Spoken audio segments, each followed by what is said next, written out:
Deus, né? Pela bondade dele, pela graça, pela sua misericórdia e por ele ter nos chamado aqui hoje. E agradecer aos pastores Cleciano, aos pastor Antônio, pastor José, os 3 pastores da região que me acolheram aqui, assim também como a família, suas famílias. Muito obrigado, amado. Me sinto muito honrado e feliz aqui com vocês. Amém. Deus abençoe vocês grandemente. E que dê infinitamente mais tudo aquilo que vocês me deram esse final de semana. Amém. Queridos, como o irmão já disse, meu nome é Adalto. Pode me chamar de Júnior também, se quiser. Vocês são os íntimos. Sou da sede, estou lá há 12 anos e procuro cooperar com o reino de Deus através daquele ministério. Nós somos livres, mas o Senhor nos entregou à igreja local. E a essa igreja precisamos ser fiéis. Amém. Cooperadores. Precisamos ser trabalhadores do reino de Deus, ceifeiros do reino de Deus. Amém, queridos?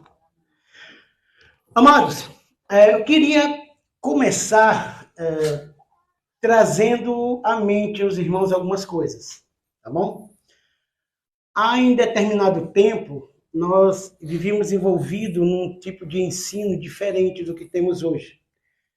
E nós hoje estamos trazendo à tona uma realidade diferente daquela. Por quê? Porque nós vimos, ao nos aprofundarmos nas Escrituras, que muito daquelas coisas que nós tratávamos lá atrás estavam erradas. E hoje estamos corrigindo isso. Primeiramente, na pessoa do ministro Luciano Martins, que já tem feito isso durante um tempo. Eu estou apenas aqui como servo dele também, como servo da igreja, servo também do pastor, para nos ajudar a compreender melhor algumas coisas. E hoje eu vou tratar de um tema um pouco difícil, mas eu creio que o Espírito Santo está no nosso meio. Está entre nós e em nós para nos ensinar. Vamos ficar de pé? Vamos orar um instante? Pai Santo e Eterno Deus, bendizemos o teu santo nome. Glorificamos a ti, Senhor, e ao nome do teu Filho Cristo Jesus.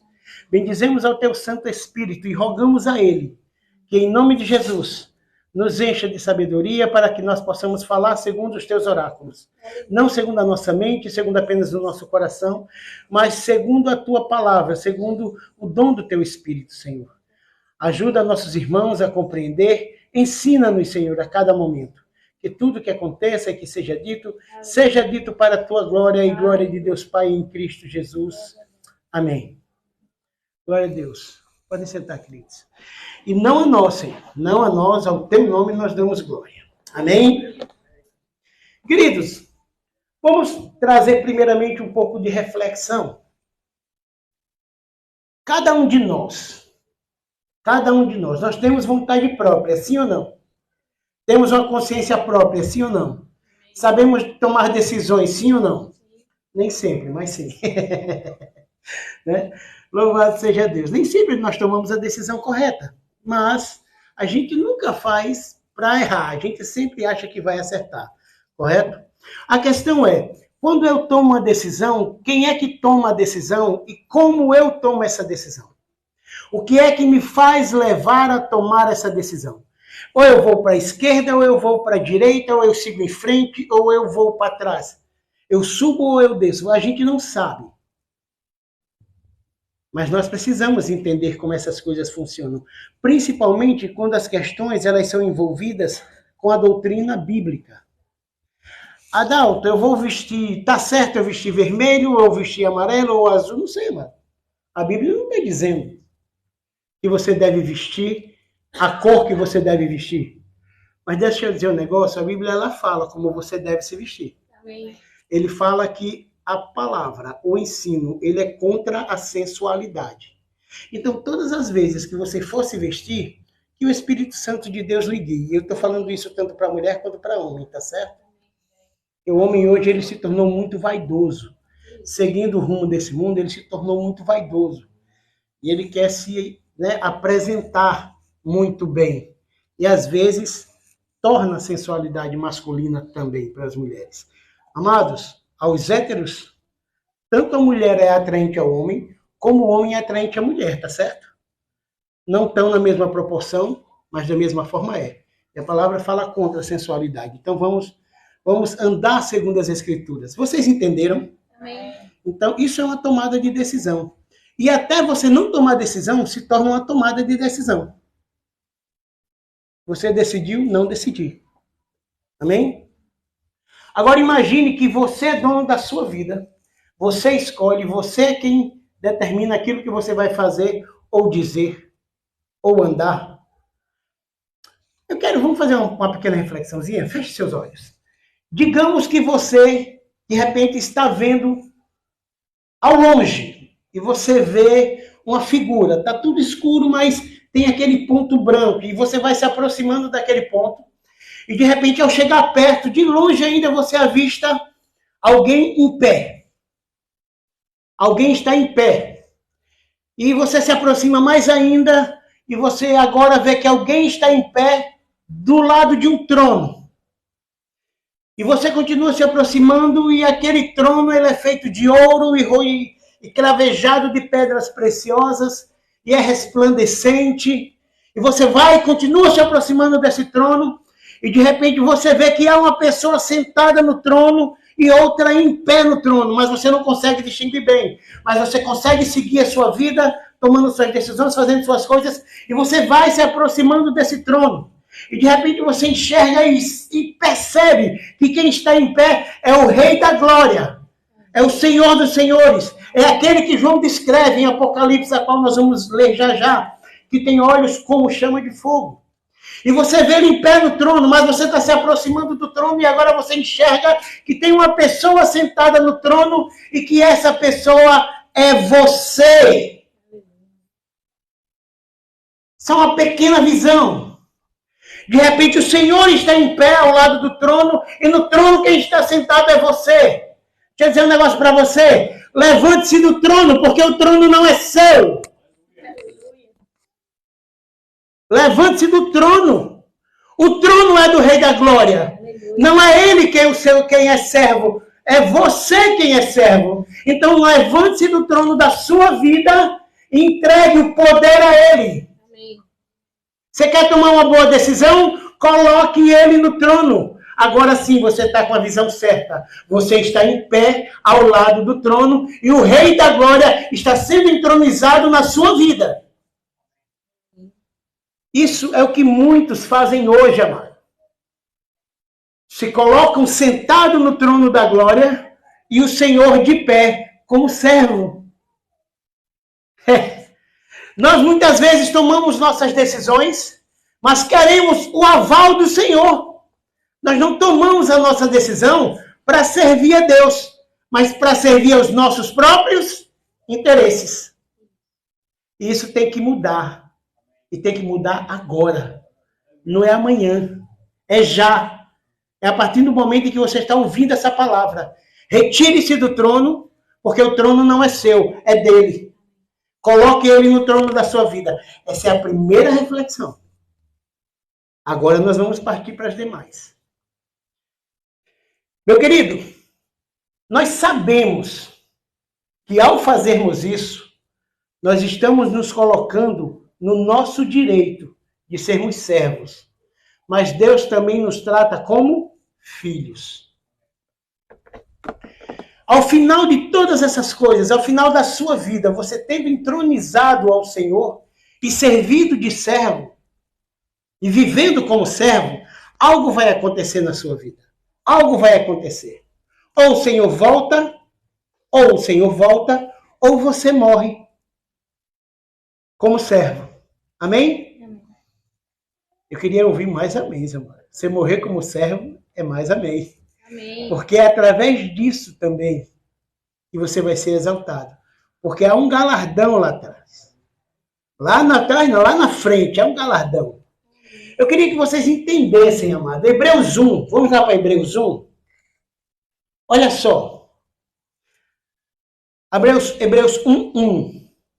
Havendo Deus antigamente falado de muitas vezes e de muitas maneiras aos pais pelos profetas, nesses últimos dias nos falou pelo Filho, a quem constituiu o herdeiro de todas as coisas e por quem ele fez o mundo. é esse que você entronizou.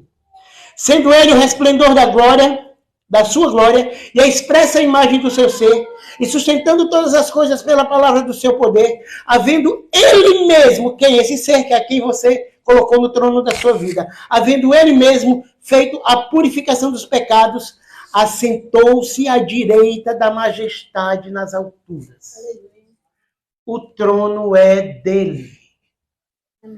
Queira você ou não, o trono é dele. As suas decisões precisam ser decisões que sofram o aval dele. Aquilo que você faz precisa sofrer o aval dele. Amém? Ele precisa dizer sim para você executar o seu plano. Que os seus planos tenham um segmento do plano de Deus na sua vida. Ele diz mais ainda, feito tanto mais excelente do que os anjos, quanto herdou mais excelente nome do que eles. Pois a qual dos anjos disse jamais, tu és meu filho, hoje te gerei, e outra vez eu lhe serei por pai, ele será por filho. Ele é o rei da majestade, é o rei da glória. Mas vamos lá, no momento que nós estamos lendo isso, nós também sabemos que há quase 2000 anos atrás, Jesus estava sentado numa mesa, como nós temos a última ceia, né? Nós temos visto isso na Bíblia escrito como a última ceia, e de repente Jesus anuncia um traidor.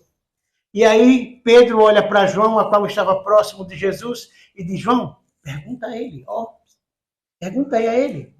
Aí João vai, como discípulo amado, e encosta o ouvido próximo a Jesus, a ponto da sua cabeça quase chegar no peito de Jesus. Diz assim, mestre, quem é o traidor?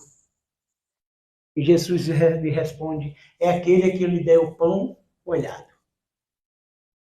Então veja bem, na descrição que João dá de Jesus, ele diz, ele é aquele a qual nossas mãos apalparam. Nós o vimos como vimos a glória do unigênito de Deus. Nossos ouvidos o ouviram, nossos olhos os viram e nossas mãos o apalparam. Ele não nega a humanidade de Jesus. Então João pegou em Jesus, andou com Jesus, ouviu Jesus, viu Jesus, encostou a cabeça no peito de Jesus, tratou Jesus como igual. Na verdade, Jesus trata João como igual. Mas ele não era igual, ele era superior, extremamente superior. Mas ele trata João como igual. Então, no meio do caminho, enquanto Jesus andava aqui ensinando e juntando aos seus discípulos, os seus apóstolos, Jesus tinha um tratamento. E ele tinha uma imagem, e ele tinha um corpo. E ele poderia ser tocado, ele poderia ser visto, ele poderia ser ouvido. Só que tem um detalhe, irmão. Isso não continuou desse jeito. Ele fez um upgrade. Vamos dizer assim. Houve um upgrade na pessoa de Jesus. Vamos ver lá. Apocalipse, capítulo 4. De repente, nesse meio tempo, o Cristo é crucificado, ressurreto, ascende aos céus. Os discípulos começam a pregar. E alguns são presos, outros são mortos, outros são afligidos. E resta só um. João, aquele que encostou a cabeça no peito de Jesus e perguntou, quem é o traidor? E esse mesmo homem, pregando o evangelho, já sendo ancião, ele é levado pelo imperador romano a uma ilha chamada Patmos. E nessa ilha de Patmos, todas as portas fechadas para ele. Tudo fechado. O imperador fecha todas as portas para João. E Deus abre uma porta no céu. Aleluia. E em Apocalipse 4, ele diz, a partir do verso 1, depois dessas coisas, de tudo que tinha acontecido aqui no capítulo 3, de todas as descrições, João diz assim, escrevendo o Apocalipse, ele diz, depois dessas coisas, olhei e eis que estava uma porta aberta no céu. Deus lhe abre uma porta no céu, enquanto as portas da terra estão fechadas, trancadas, e ele aprisionado numa ilha pedregosa, que não dava nada. E a primeira voz que ouvira, voz como de trombeta. Alguns dizem voz como som de trombeta. Então existia um som. Tinha uma trombeta, não tinha? Diga trombeta. Trombeta. Ele disse, fala comigo e disse, sobe aqui e mostrar-te-ei coisas que depois dessas... E mostrar-te-ei as coisas que depois dessas coisas devem acontecer. Imediatamente foi arrebatado em espírito, e eis que um trono estava posto no céu, e um assentado sobre o trono. Lembrou agora que o trono é dele? Não é seu? Levante-se do seu trono. O trono é dele. E aquele que estava sentado era, na aparência, ele começa a descrever, na sua aparência, semelhante a uma pedra de jaspe. Pedra de jaspe é verde, é linda, ela parece esmeralda. E tem o jade azul também. O jaspe. E, perdão, aqui é jaspe, não é jade. Jade é que é verde, me perdoe, eu confundi. Mas vamos lá. Há uma pedra de jaspe e sárdio. E havia ao redor do trono um arco-íris. Vá vendo. Voz de trombeta, tá certo? Alguém sentado num trono, ele vê um trono. Alguém semelhante à pedra de jaspe, sárdio. Havia ao redor do trono um arco-íris. Vai anotando isso. Semelhantemente na aparência a esmeralda. Havia também ao redor do trono 24 tronos. E vestidos de branco. E 24 anciões, vestidos de branco, que tinham nas suas cabeças coroas de ouro. E do trono saía relâmpagos e vozes e trovões, e diante do trono ardiam 7 lâmpadas de fogo, as quais são os 7 Espíritos de Deus. Também havia diante do trono como que um mar de vidro, semelhante ao cristal, e ao redor do trono, um ao meio de cada lado, 4 seres viventes, cheios de olhos, por diante e por detrás. E o primeiro era semelhante a um leão, e o segundo semelhante a um touro. E tinha o terceiro rosto como o de homem, e o quarto era semelhante a uma águia voando. Os 4 seres viventes, cada um, 6 asas, e ao redor e por dentro estavam cheios de olhos, e não tem descanso, nem de dia nem de noite, dizendo, Santo, Santo, Santo é o Senhor Deus, o Todo-Poderoso, aquele que era, que é e que há de vir. E sempre que os seres viventes davam glória e honra e ações de graça ao que estava assentado sobre o trono, ao que vive pelos séculos dos séculos, os 24 anciãos prostravam-se diante dele, aqui estava sentado sobre o trono, e adoravam ao que vive pelos séculos dos séculos, e lançavam as suas coroas diante do trono, dizendo, digno és, Senhor, nosso Deus e Deus nosso, de receber a glória, a honra e o poder, porque tu criaste todas as coisas, e por tua vontade existiram e foram criadas. Estou descrevendo esse, a quem você é servo. Amém. Eu estou descrevendo o que João viu o seu Senhor. Aquilo que estava ao seu redor e ao redor do seu trono. Eu quero dizer, queridos, que trono significa julgamento. Preste bem atenção. A gente precisa aprender algumas coisas. A Bíblia, ela é literal, histórico-gramatical. O método de interpretação dela é histórico-gramatical. Não é de qualquer forma. Tá?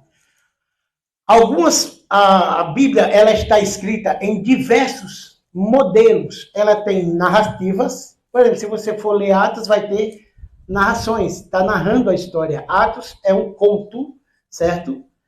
Você vai ver Lucas ali descrevendo Atos dos Apóstolos, tá?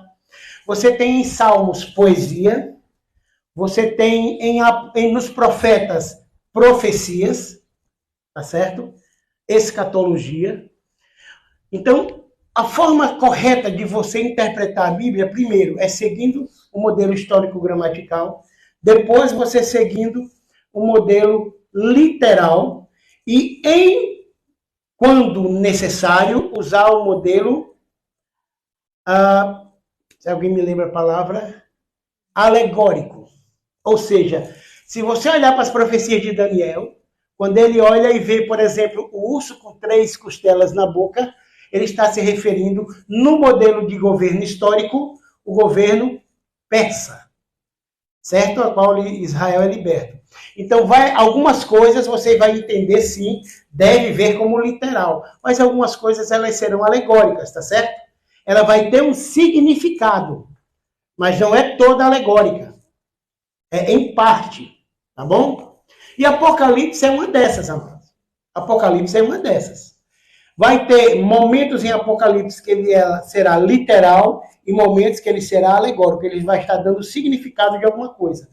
Mas isso é importante que vocês sejam instruídos para que possam interpretar isso e não sair de qualquer jeito. Vocês têm mestres, têm seus pastores que podem ajudar vocês nisso. Porque muita gente se perdeu e criaram tanto heresias como falsas doutrinas a partir de uma interpretação alegórica errada. Tá bom? Então é necessário que vocês sejam supervisionados em relação a isso. Tá bom? Que vocês procurem saber direito. Mas vamos lá.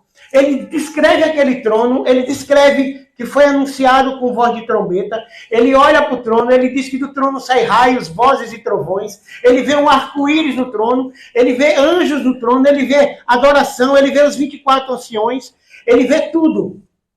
Tudo que ele vê naquele trono tem um significado. Eu quero trazer um significado para vocês desse aí. Queridos, eu vou fazer uma comparação desse trono, Tribunal de Cristo, com o trono branco de Apocalipse 20. E você vai ver que é uma diferença enorme. Primeiro, há uma anunciação. Você é anunciado com voz de trombeta. João foi anunciado. E quando ele olha, ele vê um trono. E ele vê que está diante do trono. E trono significa o quê? Julgamento. Quando você vê um rei num trono, ele está tomando decisões, amado. Ele está julgando. Todas as vezes que um soberano, que alguém, que um imperador, que um rei, ele está na sua sala do trono e servos entram, ele está tomando decisões. Ele vai estar sempre julgando. Fora disso, ele vai estar fora do trono. A sala do trono não é um lugar em que o rei não faça nada. É sempre o lugar que ele toma decisões, que ele julga. Vocês entendem isso? Amém. Você precisa entender que todas as vezes que o Senhor estiver no trono, ele está julgando. Só que ele tem trombeta, tem anunciação, tem vozes, tem alarido, tem um mar de cristal, vê um arco-íris. Um arco-íris, o que é o arco-íris, querido? Onde é que você vê um arco-íris na Bíblia? Em Noé, não é? Não é em Noé? Alguém conhece a história de Noé? Que depois que a chuva cessa, Noé sai da arca, e quando Noé observa, tem um arco-íris, e ali Deus faz uma aliança com Noé. Sim? E ele diz, nunca mais destruirei a terra com chuva, com água. Não foi? Então, arco-íris é o símbolo da aliança. Então, ali no meio do trono é lembrada a aliança de Deus com aquele que está sendo julgado.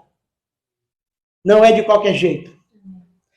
Quando você olha para os seres viventes e vê que tem olhos por dentro e por fora e por todos os lados, isso quer dizer que o Senhor conhece todas as coisas. São figuras alegóricas. Está descrevendo a onisciência de Deus. Entendem? Quando você vê raios e trovões, ele está falando do seu poder. Todas as vezes, amado, que o Senhor tem um cetro na mão e que vai julgar, quando ele aponta o cetro, é porque ele foi benevolente. Então aqui, amado, você está vendo o Senhor julgando. Só que antes diz que João caiu como morto. João viu e João cai como morto. Diante daquele trono. E tudo que ele vê naquele trono, apesar de ser um trono de julgamento, tudo ali estava a seu favor. Os 4 anciões, os 24 anciões, a qual alguns descrevem eu vou seguir o padrão da nossa doutrina. Alguns descrevem que seriam os profetas e os apóstolos de Cristo. Como você vê em outro lugar em Apocalipse, as 12 portas e 12 alicerces. Portas e alicerces como um ensino profético e um ensino apostólico. E ali é como se os 24 anciões estivessem julgando aquela pessoa de tudo aquilo que ele cumpriu ou não, que ele deixou de fazer ou não. Entendem? Seguir ou não a lei e as orientações de Deus. Então estava lá sendo julgado pelos profetas e pelos apóstolos. Pelo ensino profético e pelo ensino apostólico. Então, aqueles 24 anciões significam isso. Julgamento se você seguiu ou não a palavra. Se você foi ou não correto com a palavra. Mas entenda que tudo ali, queridos, tudo que estava reunido era simplesmente a favor de João. Agora se coloque no lugar de João, a favor de você. Aquele trono era para o julgamento de alguém que sofreu a intercessão da morte do Cordeiro. Ele tinha o Cordeiro como seu julgador. E o Cordeiro morreu por você. E o trono de Cristo é para você. Porque você já foi julgado com ele. Ali não é julgamento de condenação. O grande tribunal de Cristo não é para julgamento, para condenação.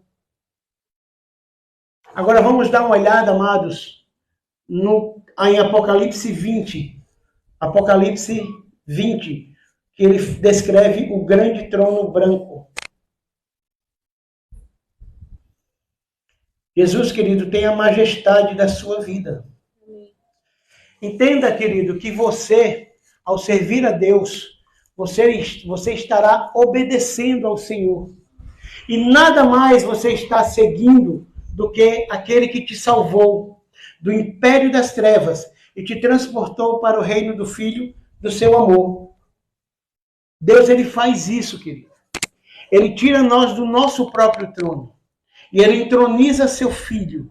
E nos dá a direção da boca do seu próprio Filho. Você com ele estará seguro. O seu julgamento vai ser para galardão. Agora vamos dar uma olhada no grande trono branco. Lembrem de tudo aquilo que você viu no tribunal de Cristo. Tudo aquilo que você viu no tribunal de Cristo. E agora ele tem a visão de outro trono. E ele diz: e vi descer do céu um anjo que tinha a chave do abismo e uma grande cadeia na mão. E ele prendeu o dragão, a antiga serpente, que é o diabo e Satanás, e os amarrou por 1000 anos. Lançou-o no abismo, o qual fechou e selou com ele, para que não enganasse mais as nações, até que os 1000 anos se completassem. Depois disso, é necessário que ele seja solto por um pouco de tempo. Então vi, outra visão, então vi uns tronos, e aos que se assentaram sobre eles foi dado o poder de julgar. Vê agora que ele não está falando mais daquelas pessoas que estavam sentadas nos tronos de ouro com coroas nas suas cabeças? Porque eles já entregaram as coroas aos pés do Cordeiro? Vamos continuar. E vi a alma daqueles que foram degolados por causa do testemunho de Jesus e da palavra de Deus, que não adoraram a besta nem a sua majestade, e não receberam sinal na fronte nem nas mãos, e vieram e reinaram com Cristo durante 1000 anos. Agora, verso 5. Mas aos outros o quê? Mortos não reviveram até que os 1000 anos se completassem. Esta é a primeira ressurreição. Queridos, segundo a reforma, segundo os nossos ensinos, o nosso sistema, o sistema que nós vemos de reinado de 1000 anos, não é depois da segunda vinda de Cristo. não é depois que passou os 1000 anos, né? Perdão, antes de começar a grande tribulação, ele vem e arrebata a sua igreja. Isso não existe, isso não está escrito na Bíblia. É claro que se não você tiver uma atenção muito bem detalhada, você não vai entender. Eu vou dizer o que nós cremos, para não enrolar mais. Nós acreditamos que o diabo ele já foi amarrado para não enganar as nações. O objetivo de amarrar o diabo não é inibi-lo de toda a sua ação maligna, mas é de não mais enganar as nações. Vocês entendem? Verso 2. E ele prendeu o dragão, a antiga serpente, que é o diabo, Satanás, e o amarrou por 1000 anos. Lançou no abismo e o selou e fechou sobre ele para que não, o quê? Não mais o quê? Enganasse as nações. Esse é o objetivo. O objetivo de amarrar Satanás não é de inibir a ação dele aqui na terra para que a maldade não haja mais. Não é essa. O que há aqui é uma ação de Cristo Jesus, vence ele no deserto, entra na casa do valente, Satanás seria o valente, e ele começa a assaltar a casa do valente, a roubar os seus bens. E quem é os bens do valente que estavam presos na mão do valente, que era Satanás? Eu e você, queridos. Então Jesus foi e nos resgatou, tirou mesmo da mão do diabo. Não foi você que quis. Você foi retirado do poder das trevas. Você foi retirado. E ali começa o reinado de Cristo. Então, no momento em que Cristo morre e ressuscita, ele vai aos discípulos e disse, agora, não antes, mas agora, ide por todo mundo, pregai o evangelho a todas as criaturas. Aí ele sai falando, Judeia, Samaria, ele termina nos confins da terra. Então, a partir daquele momento, Jesus adquire o direito sobre as nações. E nós somos os conquistadores dessas nações. Ele nos levantou para isso. Os evangelistas, os apóstolos, os enviados. Os crentes em Cristo Jesus. Aquele que ele resgatou desse mundo. Então, cada pessoa que ele vai lá e resgata da mão do diabo, ele transforma num evangelista. Se você foi resgatado da mão do diabo, você é o servo de Cristo para pregar o evangelho. Para cooperar com o evangelho. Amém? E ele fala que Satanás está amarrado para não enganar as nações. Por quê? Queridos, só Israel tinha a promessa. A aliança não era para o mundo inteiro. Era para Israel. Mas Deus havia prometido em Abraão que todas as nações seriam benditas nele. Sim ou não? Não, no poder do seu descendente, que é Cristo. Então, Cristo, como descendente de Abraão, ele nos resgataria e nos tornaria também descendentes dessa promessa. Vocês entendem? Mas para isso ele tinha que vencer o dragão. Por quê? Porque havia um engano sobre as nações. Somente Israel era participante da promessa. Paulo fala isso. Porque a Israel foi dado os oráculos de Deus. E ele diz, nós gentios estávamos alheios à aliança de Deus, alheios à promessa, separados de Deus. Éramos inimigos de Deus. Mas Cristo veio e resolveu esse problema. Resolveu. Cristo nos uniu com Deus de novo. Ele é o caminho que nos leva a Deus, o único caminho. Então vamos voltar. Então vi tronos e sobre eles estavam sentados aqueles a qual foi dado o poder de julgar.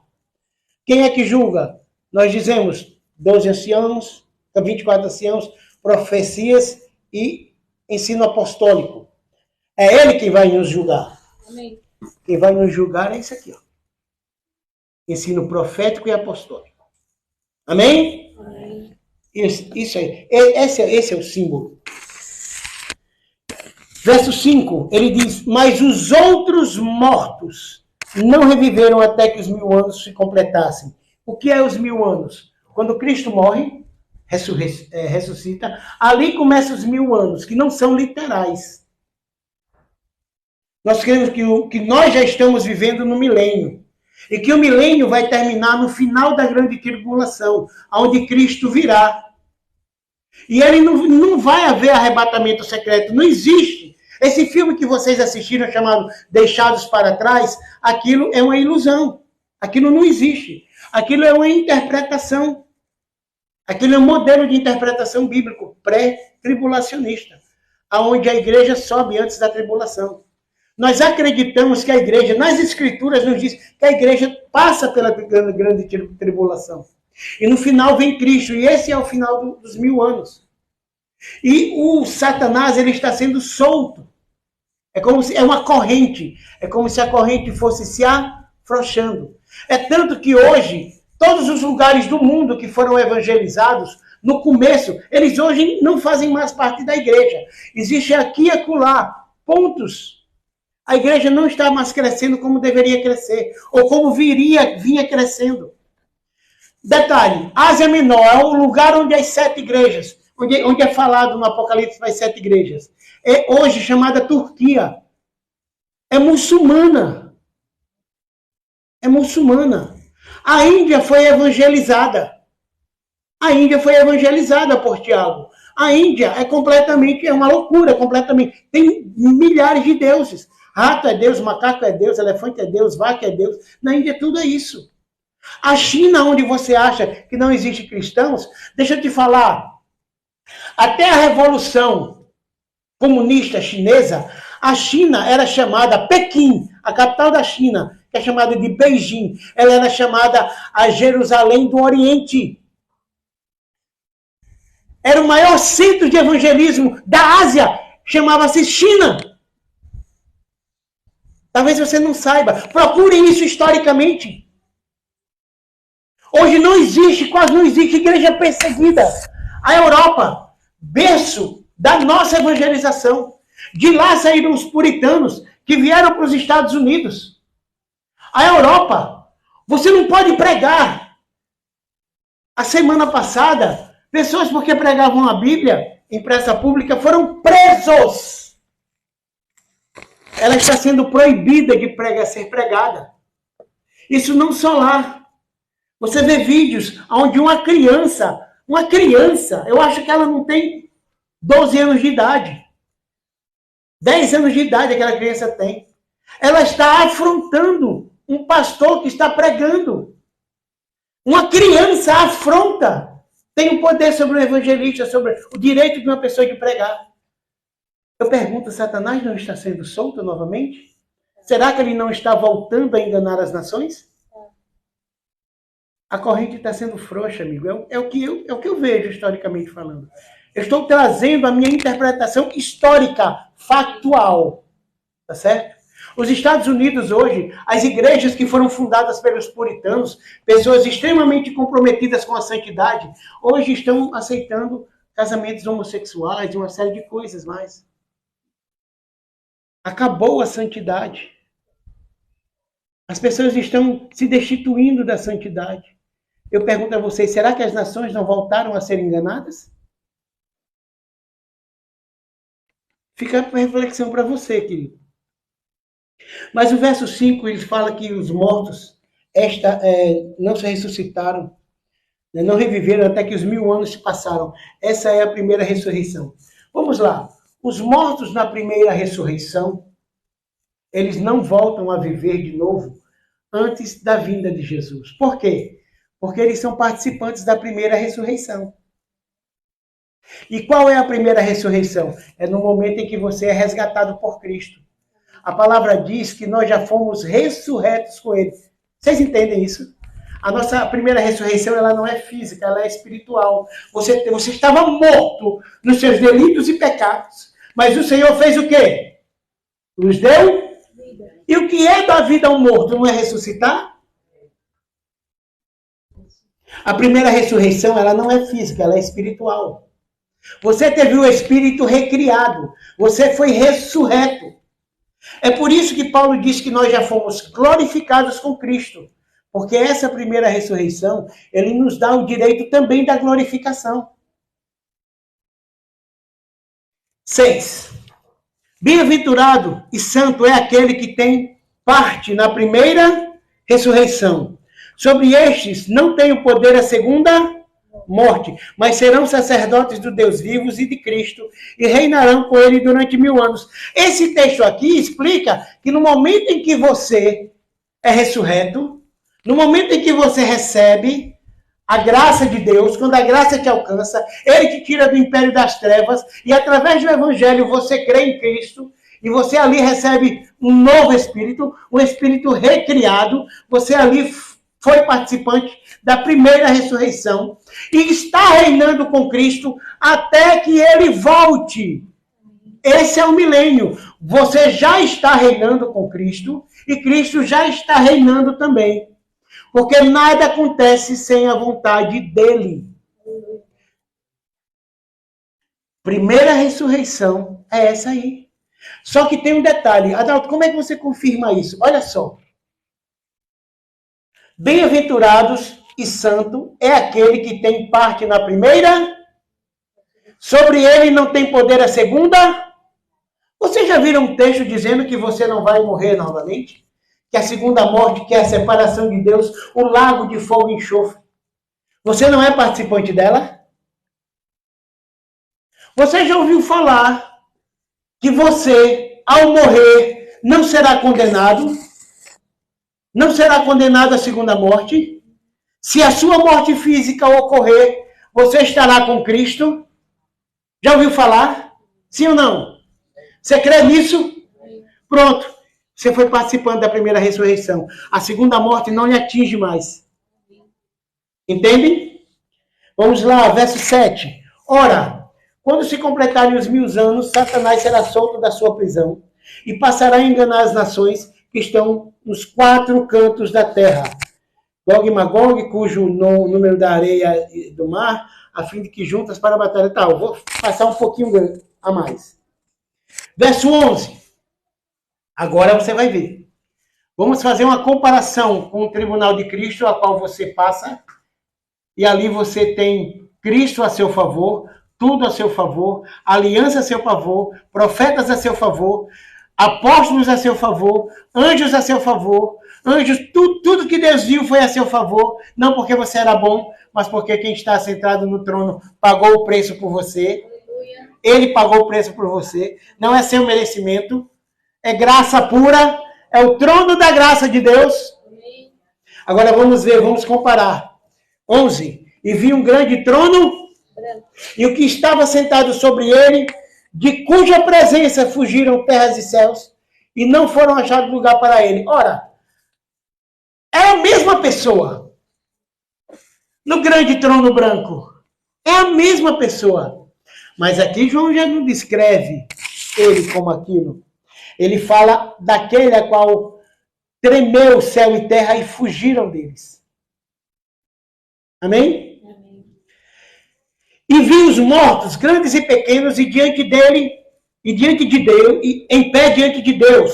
E abriram-se uns livros, e abriu outro livro, que é o livro da vida. E os mortos foram julgados pelas coisas que estavam escritas nos livros, segundo as suas obras. Segundo detalhe, esses mortos que não participaram da primeira ressurreição, eles serão julgados segundo o quê?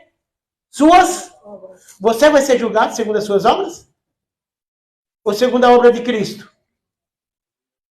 Você vai ser julgado segundo a obra de Cristo, não as suas obras. Só que esses aqui serão julgados segundo as suas obras. Por isso que diz, abriu-se os livros das suas obras. E eles serão julgados pelas suas obras. Nessas obras, tem a obra de Cristo? Não. Nesse trono você viu trombeta? Você viu anunciação? Você viu relâmpagos, vozes? Você viu alguma coisa a favor dos mortos? A palavra diz que e vi os mortos, grandes e pequenos. Eu pergunto, quem já ressuscitou está morto? Está vivo. Então você não está aqui. Aqui quem estão são os mortos. Aqueles que morreram sem o testemunho de Cristo. Entenderam? Você não estará nesse trono. Esse trono não foi anunciado. Esse trono simplesmente veio como julgamento. E os livros, eles foram abertos. E os mortos, esses mortos que não participaram da primeira ressurreição, eles são julgados segundo as suas obras. E alguma obra de alguém vai salvar alguém? Eles são perdidos. Por isso que estão abertos livros. Lá no trono branco não precisou abrir o livro da vida. Você viu o livro da vida aberto? Lá na descrição do grande trono de Cristo? Não, mas aqui viu e foi aberto o livro da vida. E olha só, verso 18. O mar entregou os mortos que havia nele, você já foi ressurreto. Você não está lá. E a morte e a sepultura entregaram os mortos que haviam nela. Você não estará mais na sepultura. Você foi ressurreto com Cristo. E foram julgados cada um segundo as suas obras. De novo. E a morte e a sepultura foram lançadas no lago de fogo. É ruim o lugar onde estava a morte e a sepultura, da qual eles lançaram essas pessoas. Essas pessoas estavam lá para serem julgadas. E a morte e a sepultura foram lançadas no lago de fogo. Esta é a segunda morte. O que é? Lago de fogo. Segunda morte. Você estava lá para ser julgado para isso? Não. E todo aquele que não foi achado escrito no livro da vida foi lançado no lago de fogo, na segunda morte. Então aqui, queridos, não é para você e para mim. Aqui é para o injusto. Aqui é para o ímpio. E ele diz, não participará daqui aqueles que foram participantes da primeira ressurreição. E a primeira ressurreição é o regenerar da vida. É o nascer de novo. É aquele que foi tirado do império das trevas e foi transportado para o reino do Filho do amor de Cristo. Então eu preciso que você entenda que quando você olhar para Apocalipse 4, se veja diante daquele trono esplendoroso, cheio da glória e da graça de Deus, cheio da sua misericórdia. Os 24 anciãos, eles estão lá a seu favor, mas aqui está contra eles. Por que foi aberto o livro das obras? Porque a partir do momento em que eles não estão escritos no livro da vida, é aberto o livro das suas obras, e as suas obras os condenarão. Mas a nossa condenação foi pregada na cruz do Calvário. O sangue foi vertido a nosso favor. E nós estamos ressurretos com Cristo. E nós não sofreremos o dano da segunda morte. Então, queridos, a minha reflexão hoje, meu pedido agora, o tempo já se passou, me perdoem, é que você reflita sobre isso. Eu quero saber se hoje alguém que um dia ainda não participou dessa primeira ressurreição, ainda que não sentiu no seu coração o lavar e o regenerar da água da vida. Se hoje você vê isso na sua vida, e hoje você vê, eu quero ser participante da primeira ressurreição. Se hoje o Espírito Santo toca no seu coração, eu não sei que aqui, como eu não conheço os irmãos, eu não conheço todos, se houver aqui alguém que ainda nunca confessou Cristo, ou nunca deu a ele essa oportunidade, né, de mostrar você publicamente. A oportunidade é essa. Não é você dar a oportunidade a ele de nascer de novo. É você dar a oportunidade a ele de revelar-se como servo dele. Tá certo? Se tiver alguém que quiser manifestar essa vontade de dizer, eu recebi, o Senhor me tocou, pode se manifestar, a gente vai orar por você também. Porque também não é só oração que vai salvar a sua vida. Foi a pregação da palavra, foi o Espírito regenerador. Amém? Se não há ninguém, louvado seja Deus. Então, entendam, amados, que nós não seremos mais reprovados. Nós seremos aprovados. E o dia da nossa aprovação pode ser no dia da nossa morte. Porque após a morte, segundo as Escrituras, segue-se o juízo. Então, até lá, sejam servos de Deus. Cooperem com o Evangelho. Na sua igreja local, na sua cidade, no seu estado, no seu país e aonde Deus colocar você. Seja um cooperador do Evangelho e seja regenerado cada vez mais pelo lavar da palavra. E seja cada vez mais limpo. E seja um cristão digno do grande trono de Cristo. Amém? Louvado seja Deus. Vamos ficar de pé, vamos orar. Vamos dar graças a Deus. Eu sei que o tempo foi curto, eu gostaria de ter me estendido um pouquinho, mas nós não podemos fazer isso. Nós temos que ser retos diante de Deus e temos que ter ordem. Amém? Nós não podemos nos perder tanto. Pai Santo e Eterno Deus, nós te damos graça. Nós te glorificamos, te exaltamos, porque nós entendemos que tu és o alfa e o ômega. Tu és o princípio e o fim e o meio estabelecido de todas as coisas. Por tua palavra, tu sustenta tudo, Senhor. Pelo teu poder, pelo teu amor, pela tua graça, tu nos alcançaste. A misericórdia de Deus nos sustenta todos os dias. Reconhecemos que o teu poder é sobre a nossa vida.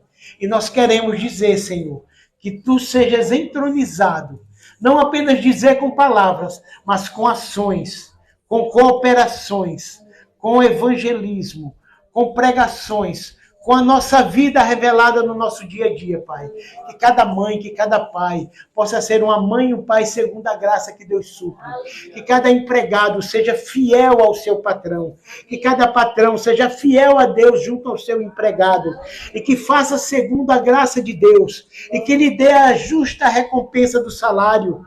E que se houver generosidade, que haja ainda maior. Que seja todo mundo, todos aqui, Senhor. Todo mundo, aquele que foi dado ao Cordeiro Santo, testemunha fiel da ressurreição de Cristo, por onde quer que passar. Obrigado, Pai, por nos ter por fiel. Perdoa as nossas iniquidades. Nos ajuda a regenerar a nossa mente, a refazer o nosso pensamento, a andarmos na cosmovisão cristã.